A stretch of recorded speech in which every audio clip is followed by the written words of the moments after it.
तो हेलो दोस्तों, क्या हाल चाल है आपके।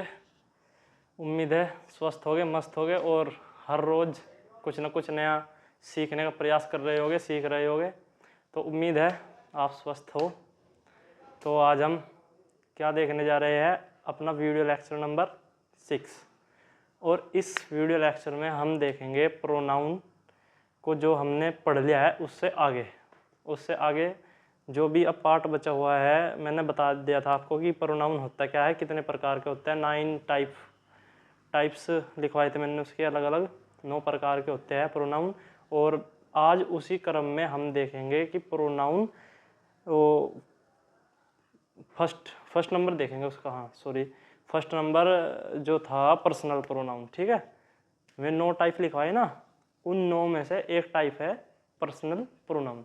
पर्सनल प्रोनाउन होता क्या है, कैसे पढ़ेंगे, कैसे समझेंगे और क्या है ये देखते हैं। मैंने लिखा है काइंड्स ऑफ नाउन का ही है ये, क्योंकि उन 9 प्रकार में से एक प्रकार मैंने यहाँ पे लिख लिया है, ये है पर्सनल प्रोनाउन। ठीक है, इसका नंबर 1 है पर्सनल प्रोनाउन, व्यक्तिवाचक सर्वनाम इसे हम कहते हैं। और भाई इसकी परिभाषा मैंने लिखी है यहाँ पे, आप देख सकते हैं, पढ़ सकते हैं, आपको विजिबल होगा। ठीक है, आई थिंक आपको दिख रहा है, अच्छे से दिख रहा है। देखिए, जिस प्रोनाउन से किसी व्यक्ति या वस्तु का बोध होता है उसे पर्सनल प्रोनाउन कहते हैं। जिस प्रोनाउन से, कोई भी प्रोनाउन है, ठीक है, कोई भी प्रोनाउन है और उससे किसी व्यक्ति वस्तु का बोध हो रहा, ठीक है, वो क्या है, पर्सनल प्रोनाउन है। और ये हम किसके लिए प्रयोग करते हैं, पर्सनल प्रोनाउन होता है व्यक्ति वस्तु के लिए, ये तो परिभाषा बता रही है। लेकिन ये पर्सनल प्रोनाउन भी 3 टाइप का होता है, 3 प्रकार का होता है पर्सनल प्रोनाउन। ठीक है, पर्सनल प्रोनाउन को भी हमने 3 सब कैटेगरी में डिवाइड कर रखा है। वो फर्स्ट है फर्स्ट पर्सन, सेकंड है सेकंड पर्सन और थर्ड है थर्ड पर्सन। ठीक है, ये number 1 first person, number 2 second person, number 3 third person. ये है पर्सनल प्रोनाउन के सब डिवाइडेशन। ठीक है, सब डिवाइडेशन यानी इनको 3 भागों में और बांटा गया है। किसको, पर्सनल प्रोनाउन को। वे 3 भाग ये लिखे हुए हैं नीचे, ये आप पढ़ सकते हैं। लेकिन उससे पहले मैं बताता हूँ आपको एग्जाम्पल्स की, पहचानेंगे कैसे कि ये पर्सनल प्रोनाउन है या नहीं है। पर्सनल प्रोनाउन को पहचानने के लिए आप देखिए, एक सेंटेंस लिखा हुआ है मैंने, आई नो गोविंद वेल। ठीक है, आई नो गोविंद वेल, इसमें आई आया हुआ है कि मैं गोविंद को बहुत अच्छे से जानता हूँ। ठीक है, ये कहना चाहिए आई नो गोविंद वेल। तो आई है जो, ये आई क्या है, पर्सनल प्रोनाउन है। ठीक है, क्या है, पर्सनल प्रोनाउन। वो आगे की बात है कि आई फर्स्ट पर्सन है, सेकंड पर्सन है, थर्ड पर्सन है, वो आपको आगे मैं बताऊंगा अभी। ठीक है, लेकिन आई क्या है, पर्सनल प्रोनाउन है। इसमें आया ही, ठीक है ना, ही इज़ वेरी जेंटल, वह बहुत बुद्धिमान है। ठीक है, ही इज़ वेरी जेंटल, ही आ गया। इसमें यू, ठीक है ना, you can really on him. ठीक है, हिम ये भी, ठीक है भाई, ये पर्सनल प्रोनाउन है, हिम भी। और ही आया, ही गिव मी, ठीक है, आ नाइस प्रेजेंट। ठीक है, उसने मुझे एक अच्छा वर्तमान दिया या प्रेजेंट अच्छा प्रदर्शित। ठीक है, ऐसा कुछ कहना चाह रहा है। तो इसमें समझिए आप ही और मी। ठीक है, ये पर्सनल प्रोनाउन है। यू और हिम ये पर्सनल प्रोनाउन है। ही पर्सनल प्रोनाउन है। आई पर्सनल प्रोनाउन है। अब देखिए, मैंने नोट भी लिखा हुआ है, इसका नोट देखिए आप, नोट वाकई में ही नोट है ये। ठीक है, ये आपको नोट ही दवा देगा भविष्य में। ये नोट है, पर्सनल प्रोनाउन भी 3 प्रकार के होते हैं। ठीक है, मैंने बताया ना, पर्सनल प्रोनाउन भी 3 प्रकार के होते हैं। Number 1 first person, number 2 second person, number 3 third person. ठीक है, ये होते हैं इसके सब डिवाइडेशन। ठीक है, पर्सनल प्रोनाउन के। तो आप इसका एक अच्छा सा स्क्रीनशॉट मारिए, बिल्कुल आपके जैसे। ठीक है, तो चलो अब हम देखते हैं एक एक करके पर्सनल प्रोनाउन के तीनों पार्टों को। पार्ट नंबर 1 भी लिख दिया मैंने, 2 भी लिख दिया और नंबर 3 भी लिख दिया। फर्स्ट पर्सन, सेकंड पर्सन और थर्ड पर्सन, तीनों के तीनों पार्ट मैंने लिख दिया है पर्सनल प्रोनाउन के। ठीक है, अब देखते हैं हम उनको एक एक करके अच्छे से, एग्जाम्पल भी लिखे हैं मैंने। तो देखते हैं फर्स्ट पर्सन, क्योंकि पर्सनल प्रोनाउन के 3 पार्ट बताए थे मैंने, first person, second person, third person. तो फर्स्ट पर्सन देखते हैं शुरू में। फर्स्ट पर्सन होता है ऐसे प्रोनाउन जो कहने वाला व्यक्ति अपने लिए प्रयोग करता है फर्स्ट पर्सन के प्रोनाउन कहलाते हैं। देखो भाई, समझने का प्रयास कीजिएगा आप।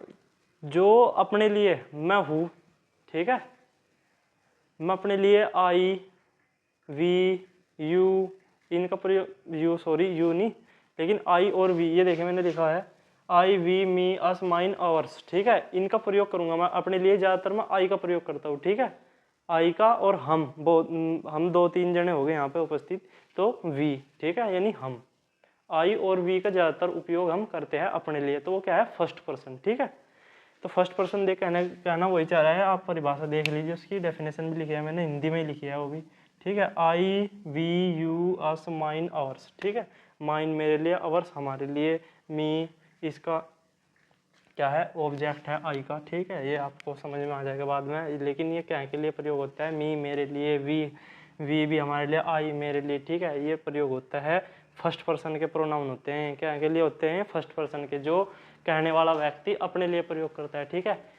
जो कहने वाला व्यक्ति अपने लिए प्रयोग करता है, ठीक है, यानी मैं खुद के लिए प्रयोग करूंगा इन प्रोनाउन का, ठीक है, ना कि किसी अदर के लिए। अब आते हैं सेकंड पर्सन पे। सेकंड पर्सन के प्रोनाउन क्या होते हैं? सेकंड पर्सन के प्रोनाउन देखिए मैंने परिभाषा लिखी हुई है, ऐसे प्रोनाउन जो कहने वाला उस व्यक्ति के लिए प्रयोग करता है जिससे वह बात कर रहा है। अब देखिए आपके आसपास 2-4 व्यक्ति बैठे हुए हैं और आप उनसे बात कर रहे हैं, ठीक है, या आप फोन पर बात कर रहे हैं, कहीं भी बात कर रहे हैं, ठीक है, लेकिन आप जिस दूसरे व्यक्ति के लिए जिससे आप बात कर रहे हैं उसके लिए आप प्रोनाउन का प्रयोग करना चाहते हैं, तो क्या क्या कह के प्रोनाउंस करेंगे उसे, यानी प्रोनाउन आप क्या कहेंगे उसमें, यू और योवर्स, ठीक है, तुम और तुम्हारा, ये 2 ही प्रोनाउन है, और इसमें और भी हो सकते हैं, ठीक है। मैं आपको इसका पूरा चार्ट बनवाऊंगा, उसमें और सभी डिटेल्स आएंगे उसमें, pronoun, possessive case, reflexive case, जो भी है आपको सब कुछ बताया जाएगा उसमें। लेकिन अभी सेकंड पर्सन के प्रोनाउन क्या होते हैं, जो हम दूसरे व्यक्ति के लिए प्रयोग करते हैं, ठीक है, जो हमारे आसपास है और जिससे हम बातें कर रहे हैं, ठीक है, सही है। अब आते हैं थर्ड पर्सन। थर्ड पर्सन के प्रोनाउन देखिए मैंने लिखा हुआ है, ऐसे प्रोनाउंस जो कहने वाला किसी अन्य व्यक्ति के लिए प्रयोग करता है जो उस समय वहां उपस्थित नहीं है, थर्ड पर्सन के प्रोनाउन कहलाते हैं। आप ऐसे व्यक्ति के बारे में बात कर रहे हैं जो वहां पर उपलब्ध है ही नहीं, ठीक है, और आप एक ग्रुप में बात कर रहे हैं, ठीक है, ऐसा तो है नहीं कि आप अकेले बड़बड़ाने लग जाओगे, ठीक है, उस थर्ड पर्सन के बारे में। आप बैठे हुए हैं ग्रुप में और आप किसी तीसरे बंदे के, आप 2 व्यक्ति बैठे हैं और आप तीसरे बंदे के लिए बात कर रहे हैं, किसी तीसरे अननोन पर्सन के लिए बात कर रहे हैं, तो आप क्या कहोगे, थर्ड पर्सन प्रोनाउन का यूज करोगे उसके लिए। अगर आपको प्रोनाउन का यूज करना है, आपको उसका नाम बार बार नहीं लेना, तो आप क्या करोगे, उसके लिए प्रोनाउन का यूज करोगे, लेकिन वो है थर्ड पर्सन, क्योंकि वहाँ उपलब्ध भी नहीं है वो, और कोई अननोन पर्सन है, या आप उसके बारे में बात करें और आप उसका नाम बार बार नहीं लेना चाहते, तो आप उसको क्या क्या कह के बुला सकते हो, ही, सी, दे, ठीक है, या बहुत सारे हैं तो दे मने वे, ठीक है, ही वह, सी वह लड़की, ठीक है, सी भी वह होते हैं, ही भी वह होते हैं, सी लड़कियों के लिए, ही लड़कों के लिए, ठीक है, हिम उसे, हर उसके, ठीक है, दैम इट इट्स आदि, ये है उसके पर्सनल प्रोनाउन के पार्ट है तीनों ही। आप इनको अच्छे से अपनी नोटबुक में नोट करिएगा, ठीक है। आज के लिए हम इतना ही रखेंगे, ठीक है, तो मिलते हैं आपको नेक्स्ट वीडियो लेक्चर में। आप इसका स्क्रीनशॉट ले लेना, मैं साइड हो जाऊंगा अभी। तो धन्यवाद, आज के लिए इतना ही। जय हिंद। हमारी जो मिस्टेक है वो आप बताइए, आप हमसे सीखिए, हम आपसे सीखेंगे, और यही प्रक्रिया हम बार बार दोहराएंगे। और हाँ, हर रोज़ कुछ ना कुछ सीखो, ज़रूर सीखो, चाहे आपको कहीं से सीखना है, आपको नया कुछ ना कुछ सीखना है, डेली सीखना है। डेली आप कुछ ना कुछ प्रयास कीजिए अपने जीवन में, क्योंकि आपको एक दिन मिला है, आपको अपने जीवन का एक और दिन मिलेगा, हर रोज़ मिलेगा, लेकिन आपको उसको यूज कैसे करना है, आप कुछ नया सीखिए, हर रोज़ सीखिए, प्रयास कीजिए कुछ नया सीखने का। अपने जीवन में ऐसे ही थोड़े थोड़े बदलाव लाइए। वो मैटर नहीं करता आप पढ़ाई से रिलेटेड सीख रहे हैं या कुछ और स्किल्स सीख रहे हैं, आप स्किल्स भी डेवलप कर सकते हैं अपने अंदर। आप पढ़िए और पढ़ाइए, या कुछ और स्किल्स आप डेवलप करिए, आप वीडियो एडिटिंग सीखिए, आप और कुछ सीखिए, आप AI सीखिए, कुछ तो सीखिए, आप सीखिए, लेकिन ठीक है, आप ऐसा तो है नहीं कि भाई आप अपना एक दिन व्यर्थ कर दोगे ऐसे ही। आप कुछ ना कुछ, जब आप बिस्तर पे जाओ लेटने के लिए, आपको लगना चाहिए कि हाँ आज मैंने ये चीज़ नई सीखी है और मैंने कुछ नया करने का प्रयास किया है और नया सीखा है आज, ठीक है। तो आप डेली पढ़िए, डेली पढ़ते रहिए और पढ़ाते रहिए, सीखते रहिए, सिखाते रहिए। जय हिंद, जय भारत। तो धन्यवाद, आज के लिए इतना ही। आप स्क्रीनशॉट ले लीजिए इसका, चलो ले लिया ना।